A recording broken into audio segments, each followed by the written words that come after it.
Good morning, everyone, and welcome to the Sunday check-in session, a half hour of Dharma, reflection and community connection. My name is Priscilla and I'm dialing in from Sydney. If you are a new member of the community, please accept our wholehearted welcome. And if you have any questions about our practices and topics, we're all here to help. And if you're a regular, welcome back. It is customary in Australia to begin any meeting by acknowledging the traditional owners of our land. So in the spirit of reconciliation, I would like to acknowledge the traditional custodians of the land on which we walk, study and reside, the Wodi people of the Darawal Nation. And I pay my respects to elders past, present and emerging. I also pay my respects to the traditional custodians of the various lands on which you all are. The check-in sessions have been developed by our Communities of Practice team and the entire community. These sessions aim to develop a reflective practice in response to changes. Guided by humanistic Buddhism, we would like to cultivate our practice and build memorable friendships. Today, we are introducing our friend David to speak on what can be quite a complex topic, that of non-duality. David is a soon-to-be graduate of NTI and has had experience in, to name a few disciplines, art, design, theology, teaching, naturopathy, and Qigong. I'm delighted to welcome David today. Thank you. So we will begin the session with a very short meditation, and a shortcut to get to a relaxed state is to tighten up the whole body. So tighten up all your muscles and then release. So we'll do that together. No one's looking at you, so you can make the craziest expressions, but essentially you're tightening every muscle in your body that you can come into contact with, and then releasing. So do that together one more time. Finding your center. Closing your eyes if you haven't already. And our focus today is on the breath. Something we do over 22,000 times every day. And each cell of our bodies requires oxygen. So this is the life-giving, nurturing part of respiration. Placing your focus on the in-breath and the out-breath.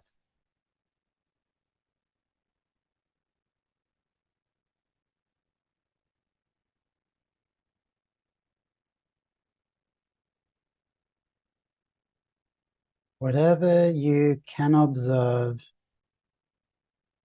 is just fine. Not forcing anything. Simply observing what is.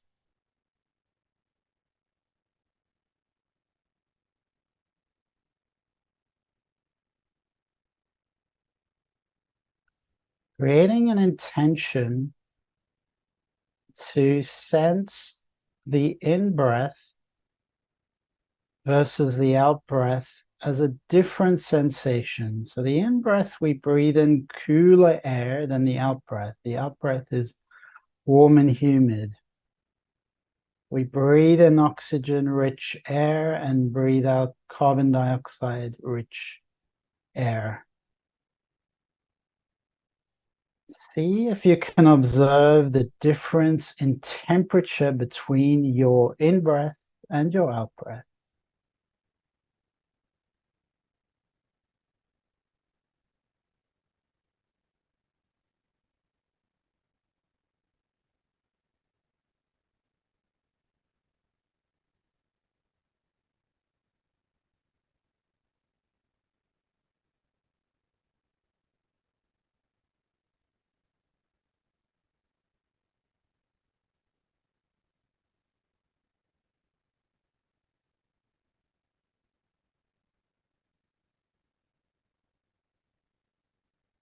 If you can't observe any difference, that's okay. Just continue to practice observing the breath.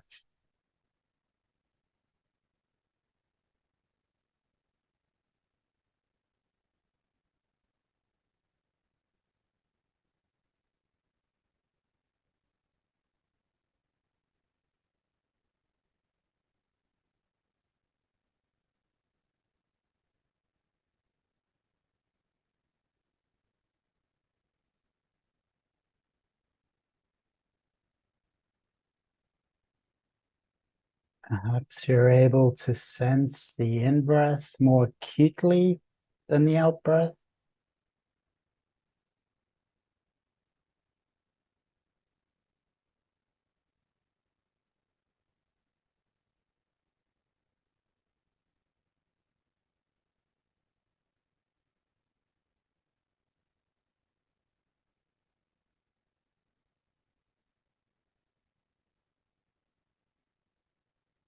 And gently bringing yourself back to wakeful awareness, perhaps doing a bodily stretch, returning into the consciousness of your awareness. And welcome back, everyone.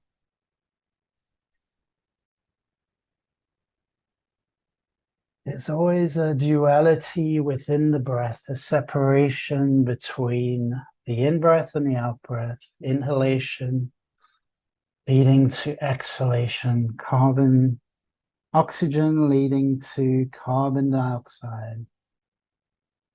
And we'll start our presentation now. So next slide, Priscilla. So the bombing of Dresden.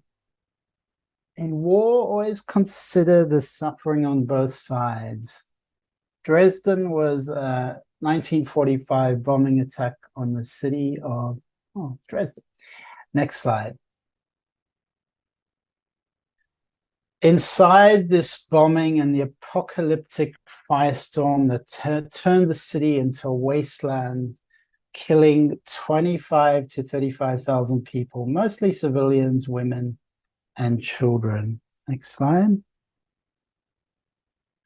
Flames engulfed the entire city.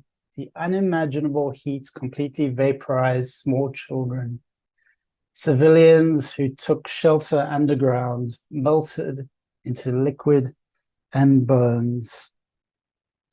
Next slide. By the time the Dresden bombing was over on February the 15th, 1945, the Allies had dropped 3,900 tons of bombs, and over 90% of the city center was in ruins, an area of about 8 square miles. Who is to say who was right or wrong? Next slide. Modern day rebuilt Dresden. This shows the hope that can arise, all conditions arising and falling away, and they can arise again. Next slide. Non-separation perceptual awareness of the birthlessness of things is seen as an entrance into non-duality. The Bodhisattva Sri Ganda said, "I and mine are two. If there is no presumption of a self, there will be no possessiveness. Thus, the absence of the presumption is the entrance into non-duality." Next slide. The Dharma emphasizes neither clinging to a position of self nor non-self. The Heart Sutra states, form is no other than emptiness, emptiness no other than form. Form is only emptiness, emptiness only form. Next slide. In the Satipatthana Sutta, the Buddha taught practitioners to contemplate the 4 elements, earth, fire, water, and air, as a foundation of mindfulness practice. So these elements are a central theme in the Buddha's teaching, being aware of sometimes very powerful energies within life. Next slide. The Buddha taught that liberation is neither here nor there. It's the middle way between the 2 extremes, generating duality. And when we talk about dualities, there are multiple dualities. In the Satipatthana Sutta, there is success versus failure, pleasure versus pain, praise versus blame, profit versus loss. And as we practice in the meditation with the breath, there's the in-breath versus the out-breath. Next slide. The Dharma of non-duality. Non-duality is the ability to watch from a distance with allowance for the two truths, conventional and ultimate, hence middle way consciousness. Next slide. And questions for today, which are oriented towards the self and our relationship to duality. How do you define this idea of self? Contemplating past memory, how much of your suffering was due to your idea of self? Finally, if you were able to repeat past experience without clinging to self or the idea of self, what would your experience be like?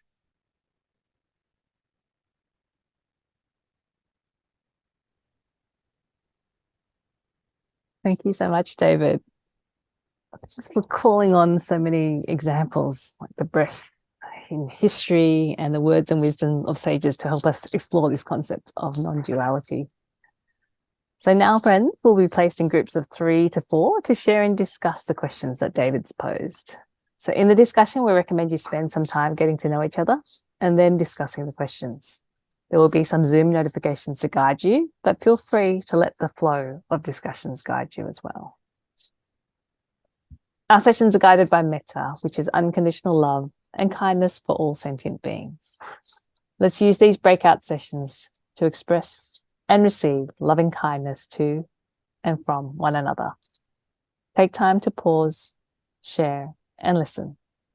We'll also ask you to share some of your findings with a larger group, but for now, let's go to the breakout rooms for some rich and nourishing discussions. See you all back in 15 minutes.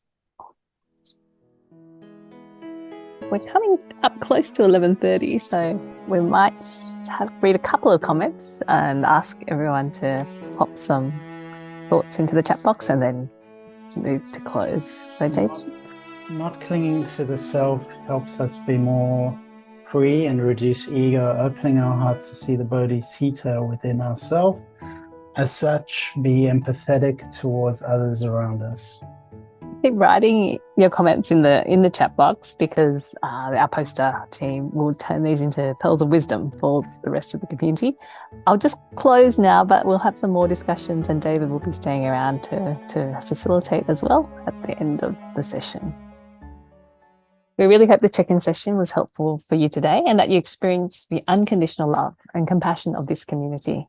But for anyone who might be experiencing a greater need than what today could meet, please don't hesitate to get in touch with us.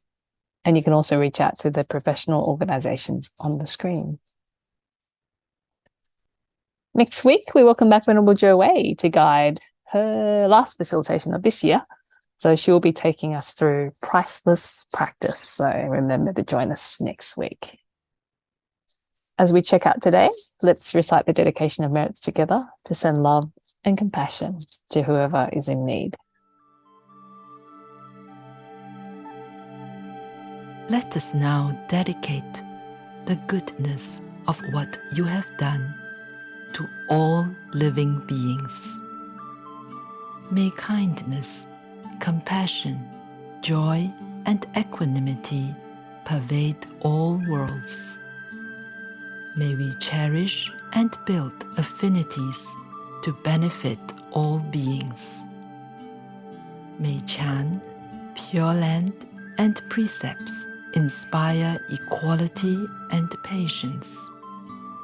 May our gratitude and humility give rise to great vows.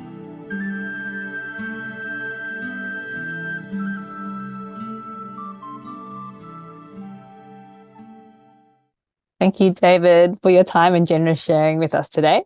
Thank you, Jo, for being our IT master. And thank you, everyone, for joining us. So now we'll have our usual plenary session, and please stay around if you have time. Otherwise, we'll see everyone again next Sunday at 11 a.m.